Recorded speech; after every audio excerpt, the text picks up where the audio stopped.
Subscribe now and press the bell icon. Never miss an update.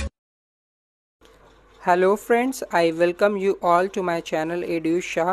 और आज मैं फिर से एक बार आप लोगों के साथ जुड़ चुका हूं और आज मैं बिल्कुल ही एक नए एमसीक्यू सीरीज़ के साथ आप लोगों के सामने हाजिर हूं। मैंने इंडियन पॉलिटी एंड कॉन्स्टिट्यूशन का टॉप 100 क्वेश्चन सेलेक्ट किया है और ये जो 100 क्वेश्चंस है वो किसी न किसी कॉम्पिटिटिव एग्ज़ाम्स में पूछे गए हैं और बेहद इम्पॉर्टेंट है।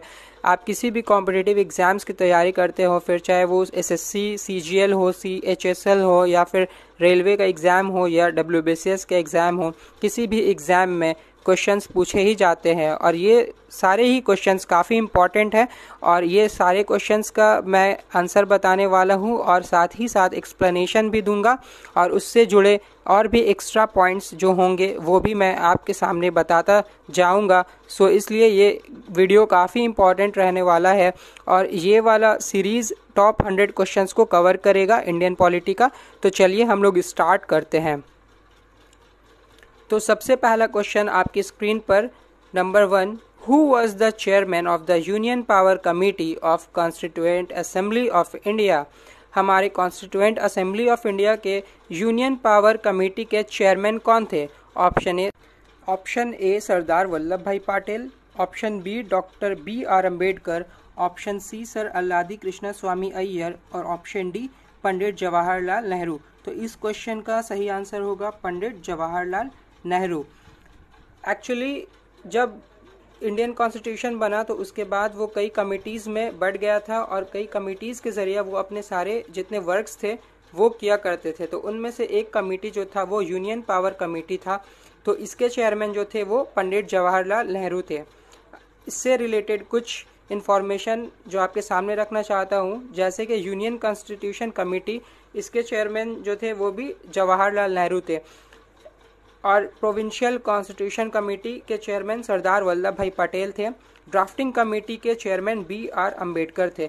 ये तीनों ही कमेटी काफ़ी ज़्यादा इम्पॉर्टेंट है और एग्ज़ाम्स में पूछे जाते हैं, सो काफ़ी इम्पॉर्टेंट है। उसके बाद question number 2, the first day session of Indian constituent assembly was chaired by. Indian constituent assembly का सबसे पहला सेशन जो था उसको चेयरमैन उसमें कौन थे? Option A doctor Rajendra Prasad, option B doctor BR Ambedkar, option C Jawaharlal Nehru या option D doctor Sachchidananda Sinha. तो इसका सही आंसर होगा option D doctor Sachchidananda Sinha. Doctor Sachchidananda Sinha जो थे उन्होंने पहले दिन को चेयरमैन बने थे। इससे रिलेटेड कुछ इन्फॉर्मेशन, पहला मीटिंग जो था कॉन्स्टिट्यूएंट असेंबली का वो 9 दिसंबर 1946 को हुआ था और सच्चिदानंद सिन्हा को इंटरिम प्रेसिडेंट बनाया गया था।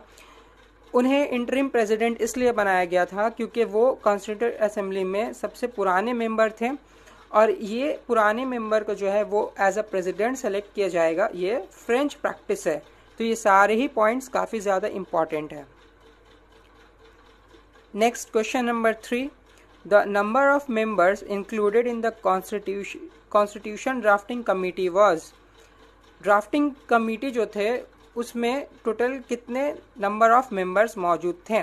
Option A 7, option B 9, option C 11, option D 13। तो यहाँ पे करेक्ट आंसर हो जाएगा ऑप्शन ए 7। ड्राफ्टिंग कमेटी में टोटल 7 मेंबर्स मौजूद थे। इससे रिलेटेड कुछ इन्फॉर्मेशंस देखिए, ड्राफ्टिंग कमेटी जो था वो 29 अगस्त 1947 को बना था और इसके मेंबर्स कौन कौन थे? तो डॉक्टर BR अम्बेडकर इसके मेंबर थे सबसे पहले, जो कि चेयरमैन भी थे। उसके बाद N गोपाल स्वामी अयंगर, उसके बाद अल्लादी कृष्णा स्वामी अय्यर जो कि ज्यूरिस्ट थे, उसके बाद KM मुंशी, उसके बाद सैयद मोहम्मद सादुल्ला, उसके बाद N माधव राव और लास्ट में DP खैतान। इसमें से एक और क्वेश्चन अगर ऐसे पूछा जाए कि 7 मेंबर्स में से, ड्राफ्टिंग कमेटी के 7 मेंबर्स में से who was the only Mohammedan candidate or Muslim, so the answer should be Sayyid Muhammad Saadullah.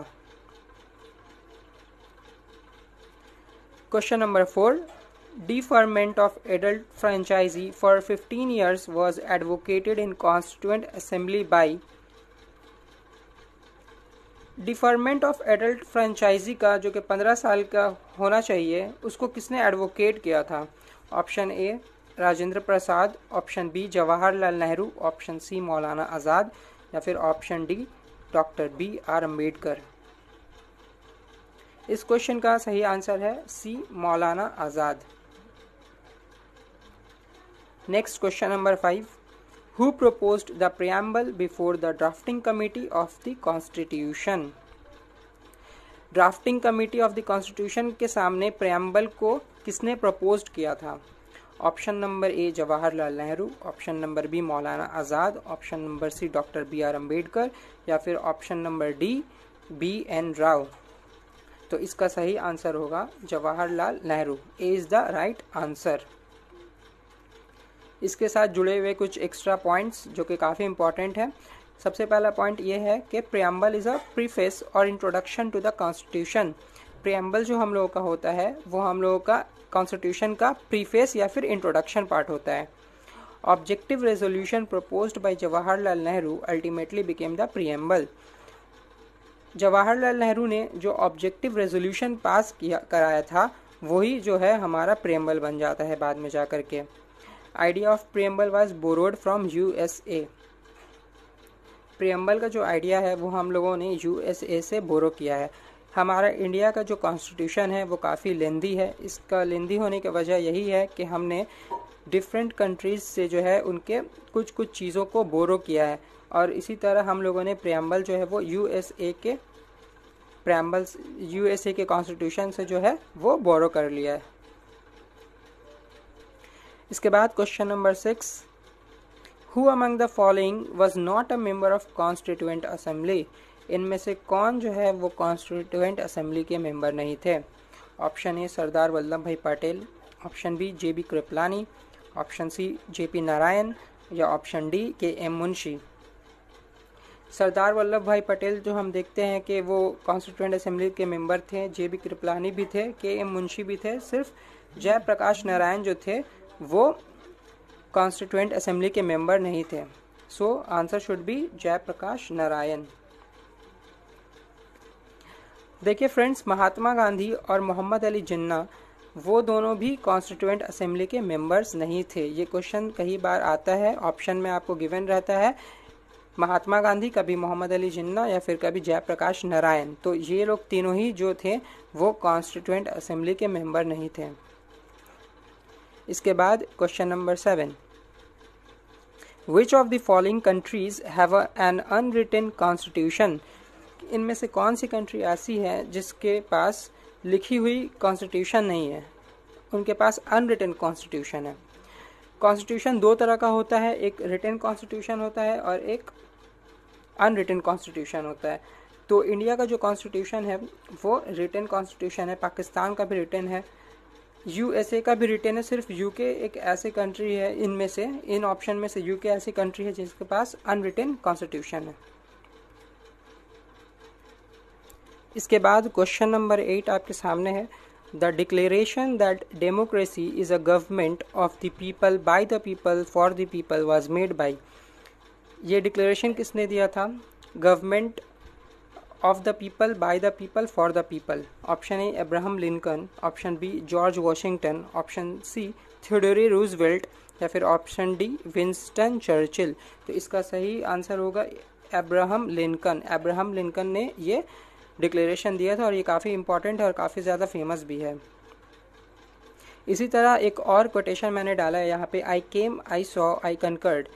ये वाला जो डिक्लेरेशन है ये जूलियस सीजर ने दिया था। ये स्टैटिक जीके में काफ़ी ज़्यादा इंपॉर्टेंट क्वेश्चन बन सकता है। इसके बाद question number 9, who among the following give the following statement about the Indian constitution. Indian constitution strikes a good balance between extreme rigidity and to much flexibility. किसने ये स्टेटमेंट दिया था कि इंडियन कॉन्स्टिट्यूशन जो है वो एक अच्छा बैलेंस मेंटेन करता है एक्सट्रीम रिजिडिटी और टू मच फ्लेक्सिबिलिटी के बीच में? तो ऑप्शन ए है B R Ambedkar, option B है M V Pylee, option C Alexandrowicz या फिर ऑप्शन डी केसी वेयर। तो ये डिक्लेरेशन जो है आपका अलेक्जेंडरोविक्स ने दिया था। So Alexandrowicz, option number C is the correct answer. ये भी क्वेश्चन काफ़ी इंपॉर्टेंट है। इसके अलावा एक और कोटेशन है, Indian federalism as the cooperative federalism. Indian federalism को कोऑपरेटिव फेडरलिज्म किसने कहा था? तो इसका आंसर हो जाएगा जी ऑस्टिन। ये भी बहुत ज़्यादा इंपॉर्टेंट पॉइंट है। Last question, at which of its session did the Congress officially accept the socialistic pattern of society? Congress ने अपनी किस सेशन में सोशलिस्टिक पैटर्न ऑफ सोसाइटी को एक्सेप्ट किया था? Option A Bombay session of 1953, option B Avadi session of 1955, option C Calcutta session of 1957, option D Nagpur session of 1959। So इसका सही answer होगा option B Avadi session of 1955। अवधि सेशन ऑफ 1955 में कांग्रेस जो है उन्होंने सोशलिस्टिक पैटर्न ऑफ सोसाइटी को जो है वो एक्सेप्ट किया था। सो आज के इस वीडियो में जो है इतना ही रहने वाला है, 10 क्वेश्चंस। उसके बाद मैं ये पार्ट 1 था, उसके बाद पार्ट 2 पार्ट 3 करके मैं 100 क्वेश्चंस को कवर करूँगा। सो बने रहिए मेरे साथ मेरे चैनल एड्यूशा पे। और अगर आपको ये वीडियो अच्छा लगा है तो लाइक करें, सब्सक्राइब करें और प्लीज़ शेयर करें। तब तक के लिए बाय बाय, थैंक यू।